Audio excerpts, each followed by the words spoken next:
Spiritual Soul Union. This book not only explores pure creativity but also taps into the wisdom and energy of other beings I often connect with.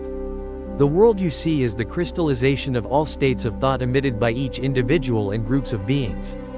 The natural world and the laws of the universe are also manifested in lower dimensions. When most of the world lives in fear, the dominant reality we perceive becomes a frightening one. Just one awakened soul is enough to change the entire world. The essential thing is to remember that we are inherently powerful and creative spiritual beings, yet currently only tapping into a very small part of our potential. This book will help us understand the true essence of life, as well as our own soul and spirit. From there, many questions about the fundamental nature of humanity will be answered. This is an excerpt from the introduction of the book Soul Union, one of 3 books written under the spiritual guidance of author Sean Rachel. This book not only discusses the creator but also introduces Leah, Sean's twin soul. With this series, I hope you'll receive it with an open mind and share your interesting perspectives with Vu Trung Nguyen Thuy in the comment section below. Now, we will begin the first chapter of the series Soul Merge. The Journey of the Soul. Hello, dear friends. I'm Leah. We are the Soul Group from the Galactic Council. Our teachers, the creators, will study the nature of the soul and the various levels of the evolutionary process. Your religious scriptures record that humans were created in the image of the Creator, bearing His likeness. It does not specifically analyze what imagination is or the similarities between imagination and the Creator. How can you recognize that you have been fully endowed with every quality by creation? No, my dear friends. Instead, you are being placed on a journey to discover the divine essence within yourselves. The immortal moment that transcends all your limits is. This journey begins as you immerse yourself in mundane worlds, then gradually awaken to the nobler essence within yourself. You are granted the freedom of thought. This means you can freely choose from countless possibilities, the lessons you desire. You can freely take your time for yourself or move quickly as you wish. Throughout the journey so far, you have faced countless hardships and challenges. There are various perspectives on these experiences. However, there is one method I want to share with everyone right now. It is learning to fully accept yourself. What's done is done. They made doesn't. The best way is to see every experience in your life as part of your soul's journey. Whether you believe your choices have made the most of your time or brought you the fullest joy. They repeatedly delayed your journey because you, the pursuit of pleasure and recognition from others, are striving to win the affection of an idol as a substitute for God. After all, it's not such a big deal. Consider all forms of entertainment on your life's journey as part of the vast experience of the soul. Your soul does not judge you, nor does it judge the journey you take. It simply is. Accept it and move on. Looking back now, you suddenly realize there were choices you made without even realizing it at the time, and can bring more complete joy and happiness. However, we are truly grateful that you have made it this far in your journey. Are you ready to explore the deeper layers of life? Be ready to open your heart and embrace fresh perspectives with a bright smile. Now, allow us to introduce our teachers, the founders of this organization. Those who will delve into explaining the nature of the soul. And remember, I'm Leah, always ready to walk this journey with you. The true essence of the soul. Dear creators, we are the pioneers of creativity. It is both a great joy and a special honor to have this opportunity to speak with you at this moment. We shall begin by discussing the characteristics and qualities of the soul. Every soul originates from a sacred spark of the divine. It looks very much like a human embryo, small and seemingly fragile. You were born from a sacred origin, including both your divine father and mother. You could say you are the perfect blend of both your father's and mother's qualities, shaped by the hand of creation. The souls of you all originated millions of years ago, alongside the formation and evolution of Earth. Tai was born in various kingdoms, belonging to different dynasties and existing in separate worlds. Many people have asked me where I'm from. Perhaps you feel like a misfit in this world, longing to return to your true homeland. Though there may be places in the universe that make you feel at home, your true homeland is only one. Find peace within your own soul. The only one who will never leave you, nor ever be far from you, is the Creator. This is truly a paradox, for as children of God, you grow up while learning to become more independent. At the same time, remember who you truly are. In some traditions, it is believed that one is merging back with God, but in reality, this is not true. When children grow up, they cannot return to their mother's womb, but they still carry within them the traits and resemblances of their parents as adults. In many cases, they take on the job and maintain the same lifestyle. Most of you have reached levels 3, 4, and 5. We use your school system as an example because it's very easy to visualize.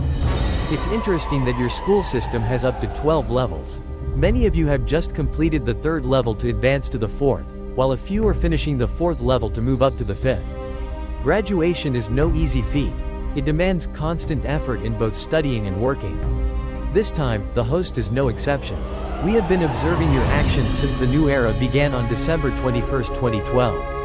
Our overall assessment is quite good but still needs further improvement. This is a sincere and heartfelt statement, coming from the heart, not a judgment. Our prayers to God have granted you more time to resolve negative issues, thereby smoothly navigating the ascension process. Most of you are still not ready for the full port transition by the end of 2012. Alcohol. Sink into the darkness. We are delving deeper into the reasons behind the event's abrupt cancellation. Some of your religious texts record that, unfortunately, the first beings who came into contact with this information. Either they didn't fully understand everything that had happened. In some cases, they even deliberately fabricate a sinful path to impose on you, with the aim of control. We will recount truthfully and objectively what happened during the fall from paradise, without adding, omitting, or bias. Throughout this process, we have always been present in a higher realm, silently observing without interference, so that your experience may be whole and most genuine. But you, 7th-tier beings, turned outward and discovered a vast, uncharted realm, what we now call the underworld. Your souls were born as 7th-level beings, fully endowed with the inherent power and creative capacity of beings at that tier. And then they began to experience the intense sensations of creation as they lowered their consciousness from level 1 to level 6. The first experience venturing into the lower level universes yielded unexpected results. We discovered a vast kingdom, brimming with abundant energy. And the lower level universes created the phenomenon of some energy being drained along with extremely violent fluctuations. This phenomenon is called the primordial cause. Unlike the perspective found in many scriptures about humans being cast down into the material realm, this does not equate to being banished from heaven. This is not a cruel sentence approved by an all-judging and wrathful supreme being. Here are the natural English translations for both versions. The birth of a child is often an intense and overwhelming experience. After 9 months enveloped in warmth, safety, and comfort, the baby suddenly faces the glaring light, loud noises, and harsh sensations of the outside world. A deep, painful distance between me and my mother. Imagine this experience multiplied millions of times, and you will begin to grasp what occurs when innocent souls depart from God and immerse themselves in mortal worlds. Most of you were not simply born quickly from the womb of the cosmic mother, but also went through a phase of self-awareness as pure light beings. The natural state of infinite energy and creativity has long been referred to as the Garden of Eden. A dreamlike state where everything is bestowed upon you, and you live amidst lush green paradise. After several million years of living in paradise on Earth, humanity bravely and voluntarily embarked on the journey to explore the universe. Even though you were briefly warned about what was about to happen, you still couldn't anticipate the sheer intensity of those experiences. Most people remain unaware of the existence of the etheric body and the causal body, subtle energy layers originating from the primordial source. I still tirelessly seek the path back to the Garden of Eden, while blaming myself for the sorrows and suffering you all have endured in this earthly realm. You might wonder, if God is all-powerful and all-knowing, why does he allow such suffering to happen? Unlike the image of an unchanging, static God often depicted in many texts, he is continually evolving and progressing, now manifesting through you and countless other forms of life. There exists an eternal paradise close to the heart of God, where all of you are deeply connected, even though here on earth, it may seem a world away. When you bravely step out of your comfort zone, pushing further and further toward the boundaries of creativity, you enter uncharted territories, where anything is possible. You have been endowed with the creative power of God, including the ability to craft a paradise distinct from the one at the center of the universe. Free will is when you can experiment with different energies and experience a myriad of emotions, from rapturous joy to utter terror. Young and inexperienced creators, you have been gifted an entire vast universe to freely explore. Here, you can freely unleash your creativity in the astral kingdoms. In reality, some masters have likened the astral realms to the rough drafts of creation. Unfortunately, many of you have become trapped between material lives in the astral realms. Souls may have to spend millions of years exploring outer worlds and astral states before returning to their original material life form in the seventh density. When you begin to break free from the lower realms, you will ultimately be liberated from the cycle of rebirth. This is called sublimation in the spiritual life. Now, your adventures extend beyond the outer world, opening a voluntary journey of creativity. You came there to help those still trapped in the endless prison of inner conflict. Once again, you embark on a daring journey through the shadows and dense realities. May you become the light that illuminates the darkest places, where humanity has not yet awakened enough to perceive the sacred. Every time you reincarnate into Earth-like worlds, you are doing this. Rereading these lines, perhaps you, remembering the ancient kingdoms, despite facing countless winding paths and seemingly endless traps that exist within the lower dimensions. Time passes swiftly when you leave behind the dense energy layers and return to higher thoughts. The strange thing about division is that the moment you let go of it, it seems as if it never existed. Nung quang koi jian dai dang dang, noi that vong ku dai dang kong noi. Striving to recall how to apply one's clear spiritual insight and extrasensory abilities. Striving to overcome feelings of helplessness and a state of loneliness with no anchor. And enduring the relentless pain in human relationships. All is crystallized within an ethereal sphere of spiritual experience, the very moment you transcend dualistic opposition. You suddenly realize you've just woken up from a deep, heavy slumber. But it was merely a fleeting moment in the perception of the transcendent kingdoms. In the brief moment of the universe, you suddenly fall asleep and dream of being alone. Adrift, severed on a planet filled with violence, suffering, and despair. But now, you suddenly realize you've always been safely sheltered in the warm embrace of your parents, the guardian gods of your life. Even as you sink into sleep and dream painful dreams of separation. Now that you've awakened and are captivated by this information, let it help you see things more clearly. You are being reminded of the bigger picture of your life. Your seemingly endless journey through countless worlds and dimensions suddenly gains meaning when you realize the strange diversity of spiritual experiences you have traversed and explored. As mentioned before, the soul does not judge, but only experiences and retains the lessons from those very experiences. You have only just experienced separation and felt the intense emotions that come with it. From a human perspective, this is truly horrifying. But through the lens of the cosmos, it is merely a fleeting and finite dream. Now that you have awakened, an entirely new world of experience is unfolding before your eyes. You have begun connecting with other awakened souls and forming diverse relationships with them. Instead of constantly falling into emotional traps, you're making an active effort to protect yourself. You will no longer have to worry, feel disheartened, or be confused by possessive, jealous, and angry relationships with others.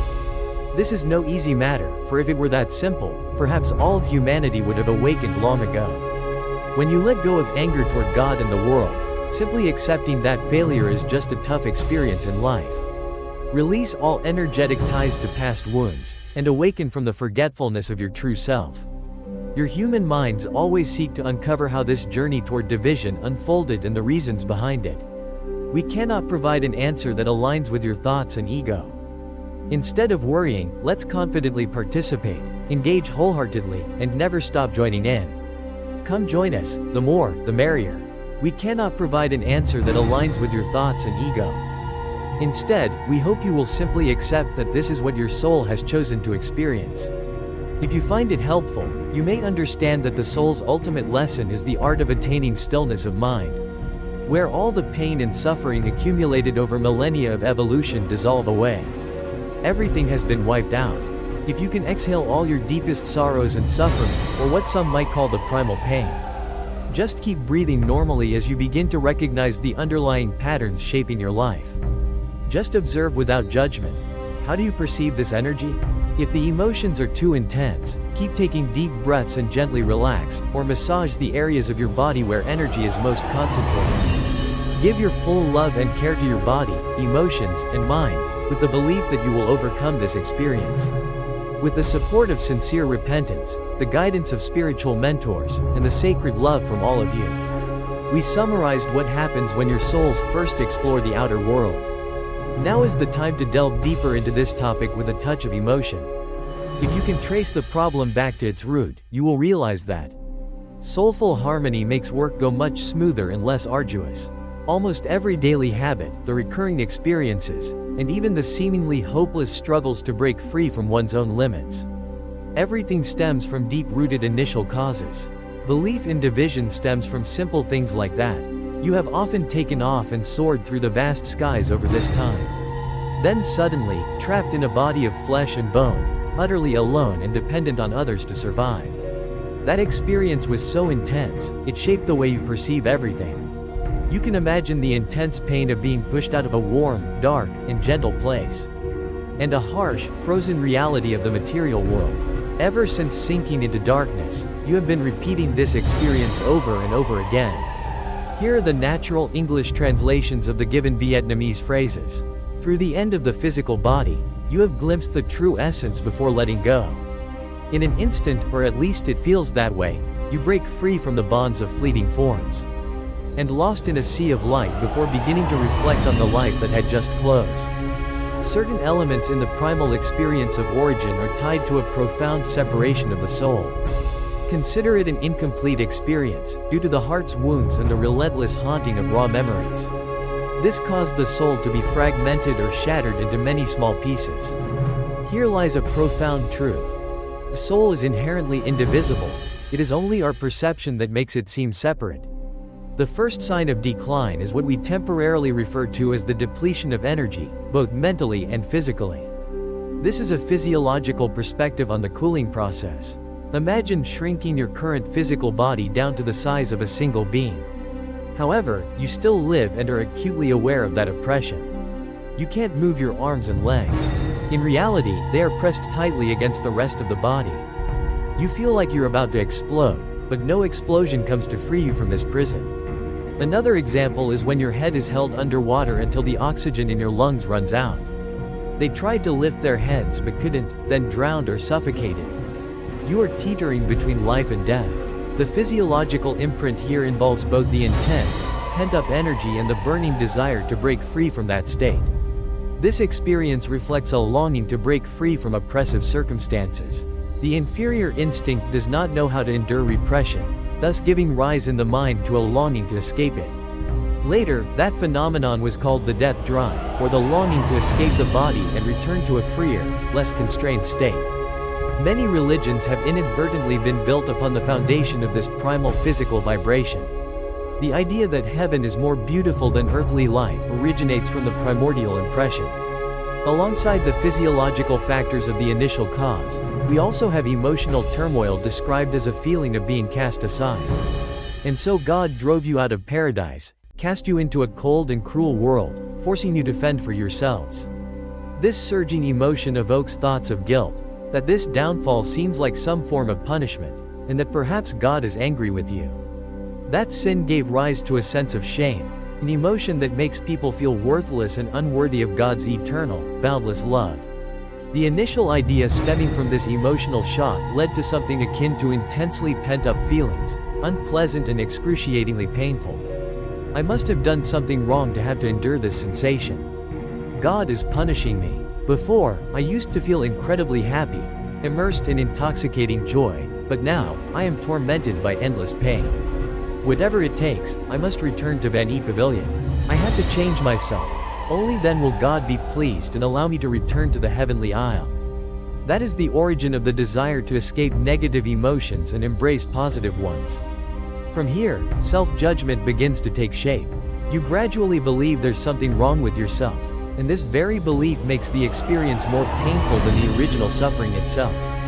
You have struggled with the pain of repression, and it is in that very struggle that suffering has taken shape. We define pain as the resistance to its own nature. Suffering, meanwhile, is understood as the struggle against pain. In reality, there may have been another path, one that began with intense emotions, only to turn into unbearable pain when branded as wrong. When pain rebels against its own nature, if we fully accept its primal source, it becomes nothing more than an intense surge of energy, no more, no less.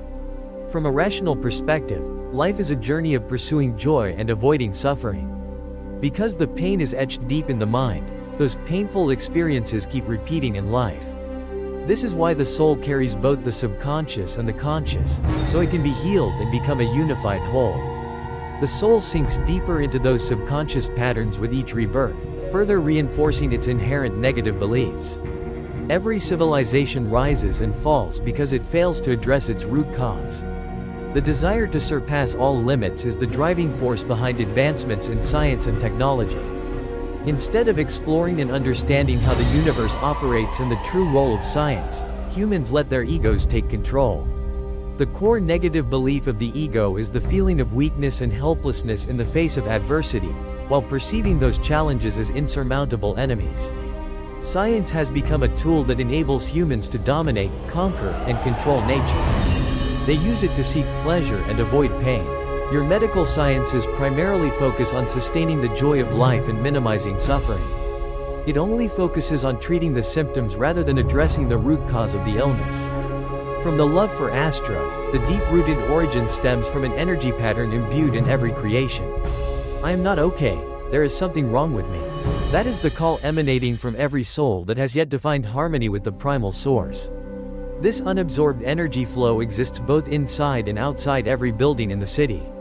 No matter how thoroughly the building has been reinforced, or how much effort has been put into securing it. The major cities are where the highest concentration of negative astro energy converges.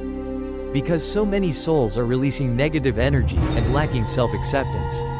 The pure realms of poetry cannot escape the intrusion of unhealed primal wounds. The heavy negative emotions and malevolent energy from the universe have seeped into the aura and chakras of the human spiritual body, like stubborn stains that are hard to cleanse. This is akin to emotional wounds in a higher dimension, also known as Sanskrit. The human body is an electrical system. These acupoints are the adjustment points for the energy flow circulating through the body's meridians. Ultimately, this leads to physical illness and gradual decline. Memories of the decline of civilizations. Recorded in the Akashic records, this is the crucial key to the causal realm. Most souls have lived and died in tragedy. Whether the cause is human or not, there remain unresolved root issues related to their inability to prevent these disasters. For example, we have collaborated with hundreds of clients, people who used to constantly blame themselves for events dating back to the time of Atlantis. They believed they could face the disaster and had even tried multiple times to warn both the authorities and the people, but no one would listen. Why is that? Because they were trapped in the illusion of power and the ability to control everything. They wanted nothing to disturb the fragile peace within themselves. Once again, this brings us back to the pursuit of pleasure and the avoidance of suffering. So why do civilizations develop, and what does this say about our current reality? So, what causes civilizations to rise and then decline? Why can't this process proceed smoothly, as the natural forces of evolution predicted? If you study the process of evolution carefully, you will notice that while some systems develop gradually, there are evolutionary paths that lead to increasingly larger and more complex structures over time. There are no significant changes unless a sudden mutation or rapid shift to a new pattern occurs. In some species, this mutation gives rise to more evolutionarily advanced forms. Individuals that are better adapted, more flexible, and possess a clearer sense of self-awareness. However, in many other cases, such mutations mark the physical extinction of species, as they cannot adapt or adjust to the new energy paradigm. Humanity has had to start over many times because it couldn't escape its fundamental issues whenever faced with unexpected upheavals. Right now, you're going through an unexpected period of change. Once again, you are reminded to let go of the negative thoughts deeply rooted in your heart. Understand and can. And once again, you face the risk of civilization's destruction, forced to start over from scratch in a different time, a different space. In reality, we predict that about 3/4 of humanity will not be able to make this transition and will leave Earth within the next 20 to 30 years. For those ready to change, we will provide detailed guidance on what to prepare and how to break free from the cycle of growth and decline. Once again, we hope you will pause and reflect on what you have heard and learned. We are creators, always connected to our higher selves. The primordial universe will return to you in episode 2 of * Soul Convergence, Toward the Higher Self. Now, it's time to say goodbye, and see you all in the next episodes.